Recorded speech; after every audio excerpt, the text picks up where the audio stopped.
Good afternoon dear friends. नमस्कार। आप सभी कैसे हैं? मुझे पूर्ण आशा है आप सभी गवर्नमेंट की गाइडलाइंस को मानते हुए और डॉक्टर्स की इंस्ट्रक्शंस को फॉलो करते हुए ठीक से होंगे। मैं OP Sharma, motivational speaker, real life coach, आप सबके सामने रूबरू हो रहा हूं, हमेशा की तरह रिस्पष्ट चैनल के माध्यम से एक बहुत ही इंपॉर्टेंट टॉपिक लिए हुए। मुझे पूर्ण आशा है कि आप सभी हमारे साथ एंड तक रहेंगे और टॉपिक को अच्छी तरह से एंजॉय करेंगे। टॉपिक का नाम है ए स्टिच इन टाइम सेव्स 9। कि अगर टाइमली एक स्टिच लगा दिया जाए तो जो भविष्य में हमें 9 स्टिच लगाने पड़ने थे वो एक ही काम देगा। इसी तरह से जब भी कोई हमारी समस्या है, हमारी बीमारी है या किसी तरह की प्रॉब्लम है, अगर हम किसी भी तरह की प्रॉब्लम फेस कर रहे हैं तो अगर हम टाइमली उसे डॉक्टर को दिखा देते हैं या टाइमली एक्शन ले लेते हैं तो हमारी समस्या इतनी आसानी से और इतनी अच्छी तरह से सॉल्व हो जाती है जिसका कि हमें विश्वास भी नहीं आता। अब देखने वाली चीज यह है कि हम जन्म से ही संघर्ष में होते हैं। जब से हमारा जन्म होता है तब से ही हम संघर्ष चलता जाता है और लाइफ के एंड तक ये चलता रहता है। यही नहीं, अगर हमने ये जन्म लिया है, ये जन्म भी 84 लाख जिया जून में जन्म लेने के बाद अगर उस परमात्मा की दया मेहर से हमें कोई संत महात्मा या पूर्ण सतगुरु मिल गया है जिसने हमें एक ऐसी युक्ति बता दी है जिसके द्वारा अभ्यास करने से हम इस मनुष्य जन्म में आगे हैं। अगर हमें वो पूर्ण परमपिता परमात्मा ना मिलता तो क्या होता? हम मनुष्य जन्म में नहीं आ सकते थे, हम नीचे जोनियों में हमें जाना पड़ता। और नीची जोनियों की पोजीशन यह है कि आदमी का मनुष्य का जन्म लेने के लिए हमें लाखों वर्ष बीत जाते और यह भी कोई जरूरी नहीं था कि हम मनुष्य के जन्म में जब मनुष्य जन्म हम प्राप्त कर सकते। तो अगर अब हम देखते हैं कि मौजूदा समय में कोरोना वायरस जैसी बीमारी ने मनुष्य जाति को भारत में ही नहीं दूसरे देशों में भी बहुत दुख पहुंचाया है। सेहत के तौर पे भी दुख पहुंचाया है, मृत्यु भी हुई है। उसके अलावा फाइनेंशियल प्रॉब्लम्स आ गई हैं, दूसरी तीसरी रिश्तों की प्रॉब्लम्स आ गई हैं, कई तरह की प्रॉब्लम्स आई हैं। ये सब इसके कारण ही हुआ है। अब हम देखते हैं कि जो हमारे बच्चे हैं, बच्चों को हम लाड प्यार में पालते हैं, वो गलत भी आदतें रखते हैं, गलत तरीके से भी बोलते हैं, यहां तक कि प्यार प्यार में किसी को गालियां भी देते हैं। तो वो हमें अच्छा लगता है, हम कहते हैं बच्चा है, बहुत अच्छी बात। लेकिन जैसे जैसे उनकी आदतें पक जाती हैं और वो बड़े हो जाते हैं, तो इन आदतों के कारण बच्चे भी दुखी हो जाते हैं, हम भी दुखी जाते हैं। तो अगर हम चाहते हैं कि हमारे बच्चे एक अच्छे नागरिक बने, एक अच्छे, पर हमने ये ख्याल रखना है, आमतौर पर हम बच्चों को लेक्चर के द्वारा समझाकर कि बेटे बड़ों की इज्जत करनी है, झूठ नहीं बोलना है, पैसा संभाल कर रखना है, ऐसे ऐसे कई तरह के लेक्चर उन्हें देते हैं। लेकिन बच्चे जो है वो बंदर होते हैं, वो बड़ों को देखकर सीखते हैं। जब वो देखते हैं कि जो हमारे बड़े हैं वो बड़ों की इज्जत नहीं करते, या जिन हाथों के लिए हमें कंपेल कर रहे हैं खुद उनमें ये आता नहीं है, ये संस्कार नहीं है, तो फिर वे उनको अडॉप्ट करने के लिए तैयार नहीं होते। अभी देखो, मैं यहाँ एक उदाहरण देना चाहूंगा जो मुझे बहुत ही अच्छी लगी और जिंदगी में काफी बार मैंने उसको याद किया, जिसके बारे में ये कहा जा रहा है वे एक बड़े ही हाई ऑफिशियल में से रिटायर हो चुके हैं।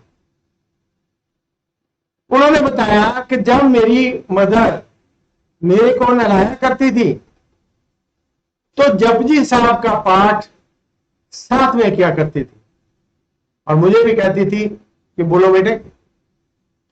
इसी तरह जो भी एक्टिविटीज वो करवाती थी, जो भी वो काम करवाती थी, अगर खाने के लिए बैठाती थी तब भी कहती थी कि आप ये चीज करो, ये पाठ करो, ये आपके काम आए। उसका रिजल्ट ये निकला कि जो जिस दोस्त की मैं बात कर रहा हूं वे बहुत ही जिंदगी में बहुत ही सेटल्ड हुआ और इतने हाई रैंक पर लगने के बावजूद भी ना उसने कभी नाजायज पैसा लिया, ना कोई नाजायज काम किया। जो भी काम किया एज पर रूल किया, जिसके साथ भी बोला बड़े प्यार से बोला, लेकिन जो उसने किया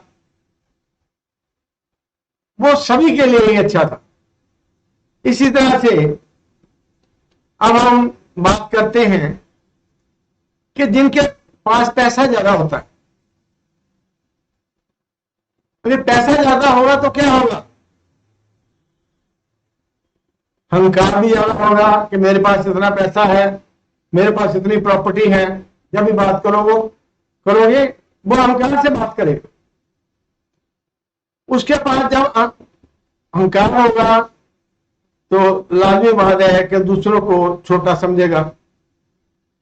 जब दूसरों को छोटा समझेगा, अब जो अहंकारी है और साथ में जिसको गुस्सा भी आएगा, जो गुस्सा भी ज्यादा करेगा, हम अच्छी तरह सोच सकते हैं कि वो परमात्मा के बारे में क्यों सोचेगा। वो तो खुद ही अपने आप को भगवान समझेगा। किस तरह से परमात्मा को याद करेगा ये हम अच्छी तरह से सोच सकते हैं। अब यह अच्छा समय आने पर महात्मा उसे युक्ति दे देगा। अगर उसके कर्म अच्छे हैं, जिस व्यक्ति के मनुष्य जन्म पाकर कर्म अच्छे हैं और पिछले कर्मों के अनुसार उसके भाग्य में भी है, तो उसे कोई पूर्ण पुरुष या संत महात्मा मिल जाएंगे जो उसे युक्ति सिखा देंगे, जिससे हम जो परमात्मा को याद कर सकेगा। इस युक्ति का सिमरन, ध्यान एंड धुन या नाम भी दिया जाता है। जब यह व्यक्ति यह युक्ति प्राप्त करके उस अनुसार अभ्यास करता है, उसका मन भी शांत हो जाएगा। जो उसके नजदीक होंगे वो भी ये महसूस करेंगे, उसका और भी बढ़ता जाएगा। अब हम यहां देखते हैं कि हालातों के अनुसार जैसे हालात हैं, ये जैसा समय अभी बीता है, हम किसी से भी छुपा नहीं है। जिनके सोर्सेज अच्छे थे, जिन्हें कोई प्रॉब्लम नहीं थी, जिससे किसी का देना नहीं था, उसे कोई प्रॉब्लम नहीं हुई, बाजार से सामान लाया और बड़े मजे से रहा।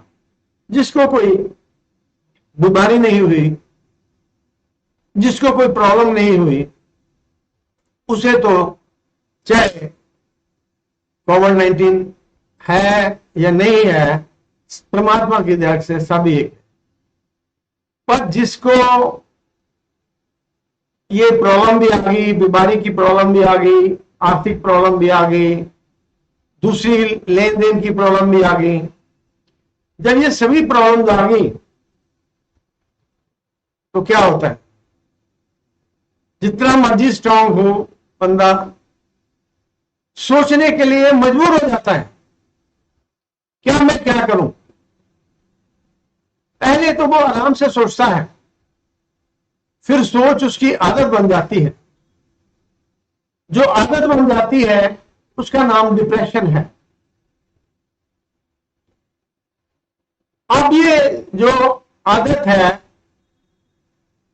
अगर फाइनेंशियल लॉसेस हैं या बीमारी है या किसी कई कारणों से हो जाती है, पर यह आदत कई बार बिना किसी कारण के भी हो सकती है। इसको नकारा नहीं जा सकता। अब देखने वाली बात यह है कि अगर ये आदत 10-12 दिन के अंदर अंदर खुद खत्म हो जाती है, फिर तो घबराने वाली बात नहीं है, वो अपने आप कवर कर लेगा। लेकिन अगर ये नहीं होती तो पहली बात तो यह है कि हमने उस व्यक्ति को अकेले नहीं छोड़ना। इसके अलावा हमने अच्छे डॉक्टर या अच्छे साइकोलॉजिस्ट को ढूंढना है। अब ये डिप्रेशन जो है, ये आम नॉर्मल बीमारी की तरह है।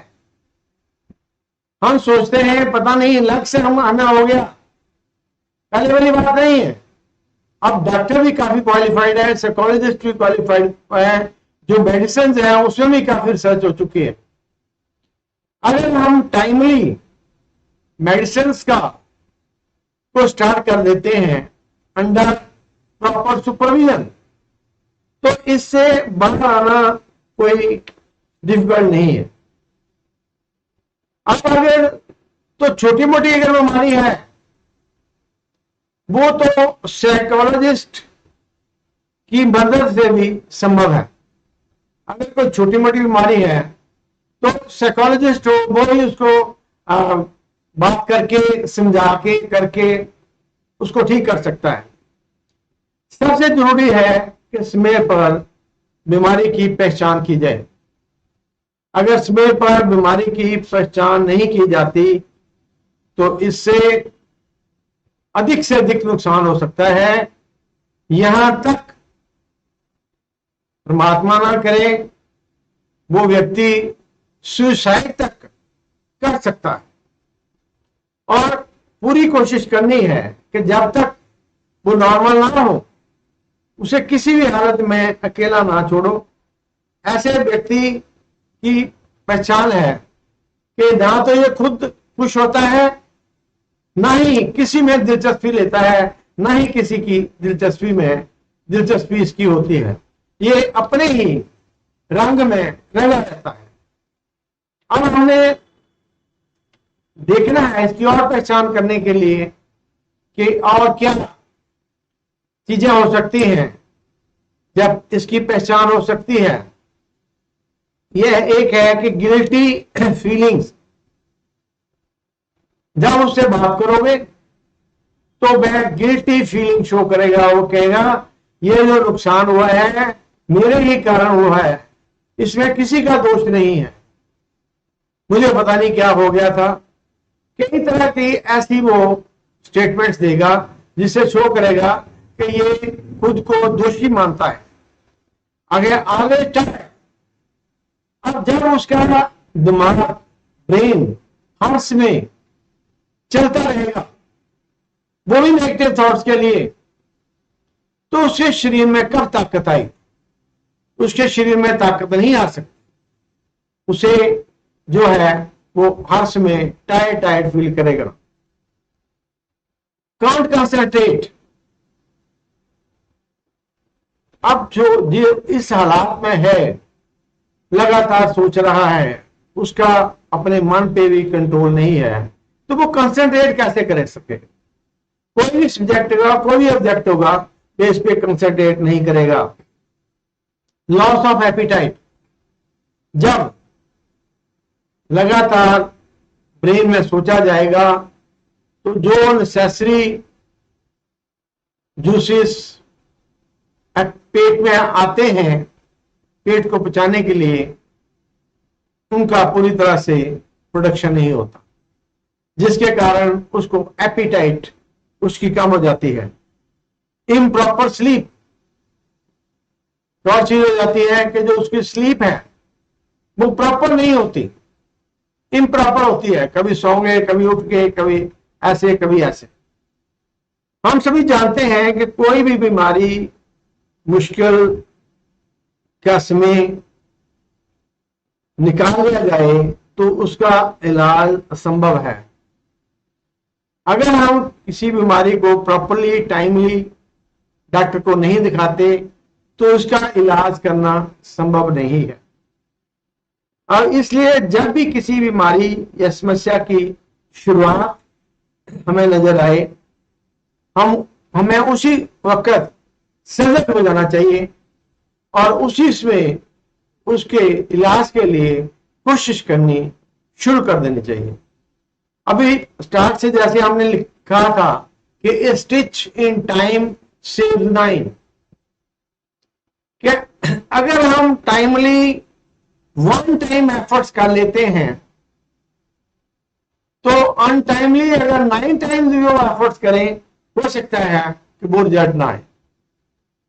हमने जिंदगी में भी कोई भी काम हो, किसी के लिए भी, हमने बाहर भी जाना है, हमने एरोप्लेन पे जाना है, ट्रेन पे जाना है, कहीं भी जाना है, अगर हम कंफर्ट जोन में हैं, हम उठते उठते कह रहे हैं कोई बात नहीं, कुछ नहीं फर्क पड़ने वाला, तो ये देख लो फर्क तब पड़ेगा जब हमारा वो एरोप्लेन या ट्रेन या कोई भी चीज मिस हो जाए। तो हमें पूरी कोशिश करनी है, हर काम को समय सिर शुरू करना है और समय सिर ही खत्म करना है। धन्यवाद।